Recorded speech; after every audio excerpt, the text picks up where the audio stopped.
Yeah, we've all looked forward to getting to this point and this week, and we're in game week. We're excited. Our guys are excited. Went out yesterday, had a great practice, and we'll do a little more heavy loading today, a little more physicality to just keep us sharp and keep us ready to go and prepared. Hey, Brady, good morning. Good morning. About Marcus Arroyo. Everywhere he's been, considering he played college quarterback, threw the ball, quarterback coach threw the ball, coordinator threw the ball.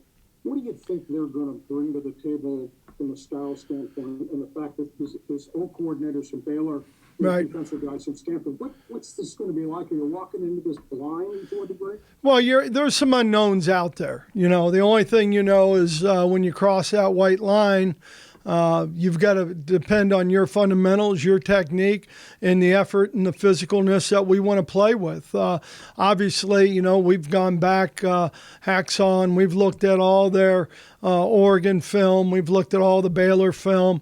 Offensively, we've looked at all the Stanford film that we can, and you try and make your game plan. You try and make some decisions, what you like when you, can you stretch the perimeter a little bit? Can you knock them off the ball a little bit inside? You've got to go back to watch some of the tape from a year ago of UNLV to look at personnel.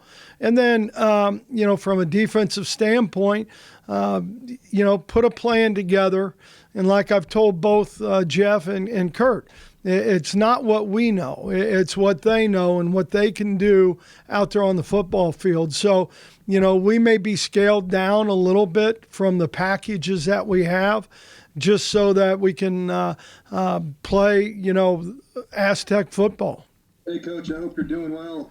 I'm curious, you've been a part of a lot of opening week games, and I'm wondering, does this one seem a little bit more special? Not only are you returning to the sidelines as the Aztecs coach, but given everything you guys have gone through to get to this, is this one going to feel a little bit more exciting and special? Well, Jake, I think so, and more so for our team.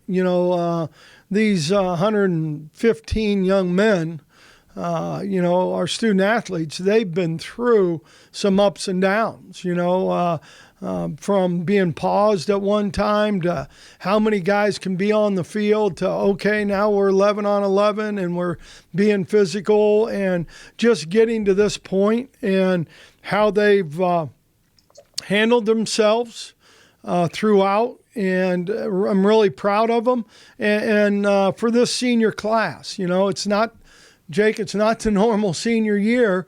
So to really get them out there and have the opportunity to play, it excites me.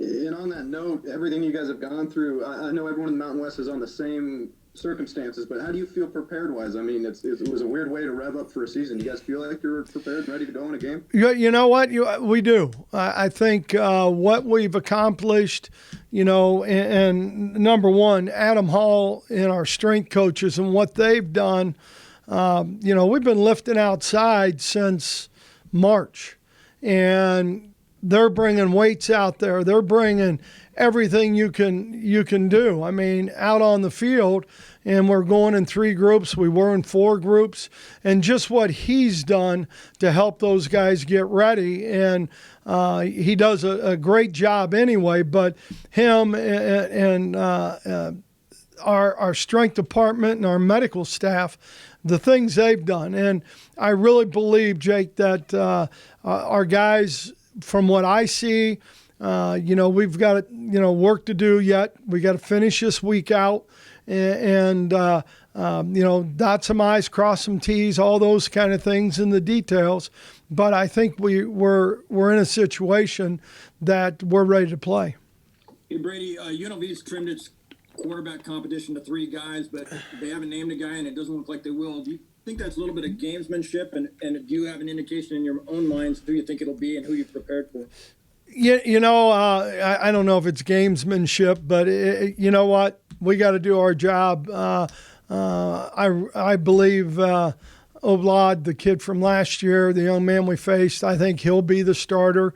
I might be wrong. If I'm wrong, I'm wrong. But for us, we have to prepare, and we got to take care of the things that we can take care of, Kirk. I mean, like I said, we cross the white lines. It's football. There's not a mask. It's football, and hopefully we've got our guys to the spot where they can handle a dual threat or a guy who's going to sit in the pocket. We've seen some good looks from our offense, from what Carson can do, and then what Lucas can do. So I think we're prepared, and if I was guessing, that's who I think it would be. All right, and also there was news this morning that the New Mexico-Colorado State game has been canceled. So, the season hasn't even started yet, and it's already having an impact with all the COVID stuff. How concerned are you for the integrity of the conference season and be able to follow through all this? I'd be lying if I said I wasn't concerned. We talk every day with our players, about making sure, you're being around your bubble of people that you've been around, and the wearing the mask on campus, and I know I got this from Dutch, if one of our guys' friends is at a party, they might as well have been at the party because of the contact tracing and all those things. And we've been very fortunate. I think our guys have done a good job. I feel for those kids at New Mexico and Colorado State, but I got to worry about the Aztecs. So that's where my concerns are. One thing is, if this continues for New Mexico, they could potentially lose a game against like Air Force, which would then put Air Force at only 5 games, whereas other schools might play 7 or 8. How do you look at how that works out? Does that hurt the legitimacy of crowning a champion? Kirk, I don't even look at that. I'm looking at UNLV and getting our team ready to play our best football. Hey, Coach, you obviously can't simulate game speed in practice. So what are you most looking forward to seeing from your team this weekend? Well, number one, the one thing, and you guys who have been here before, we do a lot of ones-on-ones. I mean, we're going to compete, and we're going to compete against each other. Obviously, there is a time and a place when you get into your scout looks and all that, but game speed is what we talk about every day. The physicalness that we want to play with and playing fast. And that is having confidence in what your job is and what you need to do. But we really try every day of the week, we'll do some sort of one-on-one, ones-on-one, so that we keep that game speed.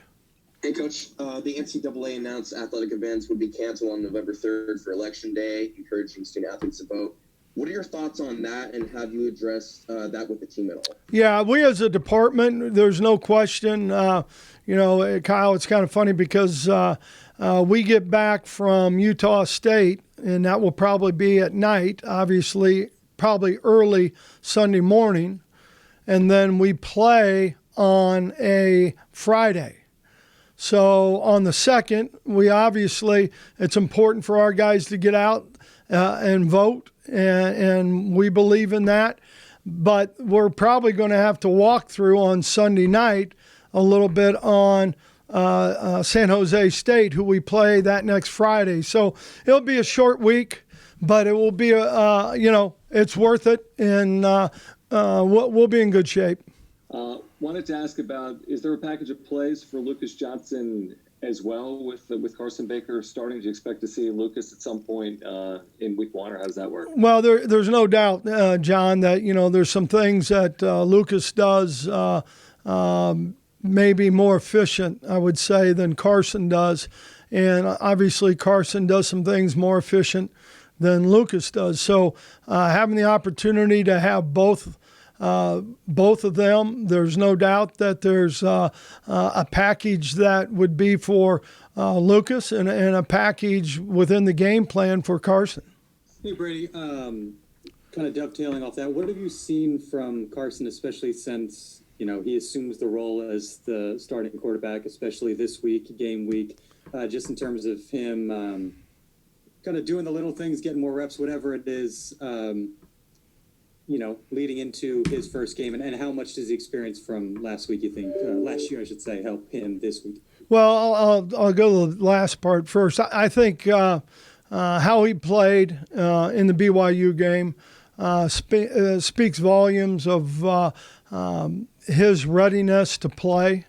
When his composure, and believe me, I didn't know Carson very well a year ago. I can promise you that. I was coaching D linemen and all that kind of stuff. So he showed a lot. I think he showed a lot of savvy in that game, made some really good throws.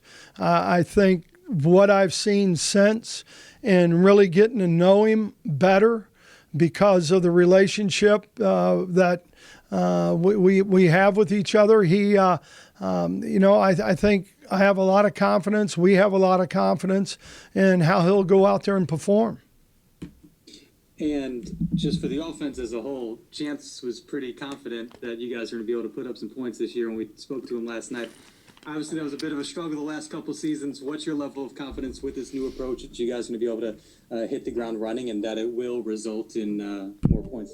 Well, there's no doubt that we have a lot of confidence in what we're doing on offense, and I think the players do. I think Jeff and the offensive staff have done a really good job on a pandemic kind of year, getting the things that we think can help us be successful installed and in place and ready for game one. I don't know if you've ever been in a situation where you have 6 running backs who have played and showed real flashes they could do well at this level.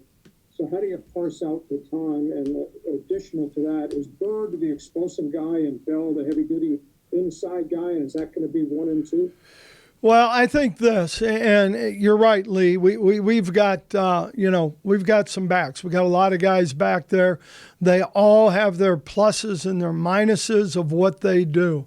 They all have strengths and weaknesses, and it's our job to make sure we have the right guy in the play at the right time, whether it's Bird and getting the ball to him on the perimeter, whether it's Chance or Kagan, being more physical with it. Jasmine, he has tremendous ability to make a guy miss in the hole. And then Greg Bell. Greg Bell is he's kind of a unknown coming in to us a little bit. But he's had a really good fall, and he's a guy that can make you miss and run over you at the same time. Can I give you a follow-up? This is a bigger picture. When you got here the first time as head coach, you inherited kind of a downtrodden Boca. How hard was it to flip Aztec football, to start what it would become with you, and then what you handed to Rocky, and now what you inherited? When you think back, how hard was that first venture? Well, the one thing I did know, and I told after I left and went to Michigan, and Chuck Long was doing the Big Ten network, the first time when I met Chuck, because I had never met him before, as I told him, you recruited some good guys. They were just soft as heck. And, we came in, and Aaron Wellman, I always give a lot of credit to, just like Adam Hall has done here. Those strength coaches and their relationship with your team, they got them tougher. And so, it was a matter of doing that. And obviously, I thought, the staff we hired was great coaches who had great relationships and great motivators. Brady, what's the biggest area of concern when you come into a first game? I think this, Kirk, your special teams. And we've spent a lot of time, and Doug Deacon has done a tremendous job with our teams. And I think that's always in the first game. You see a lot of games won and lost by poor performance in special teams. So we obviously have targeted that, given up big plays defensively. You can't do that. We can't have the ball going over our head. And the other thing was, ball security, taking care of the football. We got to do a great job, and obviously hand in hand is we want to get the ball back. But those three things have been points of emphasis. Right. The other thing is, I noticed on the roster, there's 8 guys on the roster who aren't on the depth chart, and particularly like Zidane Thomas and Kalen Hempel. Have there been some injuries, or has somebody opted out? What's the situation with some of these guys? Well, a couple of them have opted out. And for what reasons in particular? COVID. Was that because they had underlying conditions or just some concerns about it? I think just concerns. Okay. And in that, you guys seem like you've been pretty good coming up to this week. Do you think have there been still some outbreaks and things you have had to deal with, or has it been pretty clean? No, we've been pretty clean. In fact, we've been really good. Believe me, I go home every night and say a prayer because I'm proud of what these guys have done. I could not imagine myself at 18 to 22 in college. No different than a lot of you guys and gals who are on this screen. It is one heck of a sacrifice. A lot of schools through the summer were releasing kind of what their numbers were in that regard. Why did you guys choose not to do that? Athletic department decided, and then there are HIPAA rules and all that kind of stuff. What's game day going to be like, and will there be some differences like coaches in the box or, things where you're staying? Well, game day obviously, is going to be a little different because now we're staying up in Orange County, as you guys all know, and we're at the same hotel that the Chargers were at for 40 straight days during their fall camp. So we're at a place that has experience with teams coming in and how they eat and how they meet and all those things, which is, I think, a bonus. There's not one thing that will be normal in how we meet, how we eat, all those things on the road. And, we went through, a mock kind of situation on the 10th. And now we've kept, within our team, really giving them as much information as we can about how we're going to travel, what the buses will look like, having a mask on at all times unless you're eating, walkthroughs and all those things. So, Kirk, there's not one thing that will be normal, but the biggest thing is once we walk across that white line, once we get across that white line, that game hadn't changed. And we are preparing like AZTECS to go play a football game. All right. What coaches do you put up in the box to observe from above? Well, Kurt is going to be up there. Defensive coordinator will be up there. Coach Eklinski will be up there. And then, there's Demetrius Sumler will be up on defense. On offense, Gary Bernardi, who's one of our analysts, will be up there. And Savai, our tight ends coach. And some schools have the coordinators either on the field or up above. Do you have a preference, and how do you decide where to put them? Wherever they feel best. They're the ones calling the game. And wherever they feel they can do the best job calling the football game, either offensively or defensively.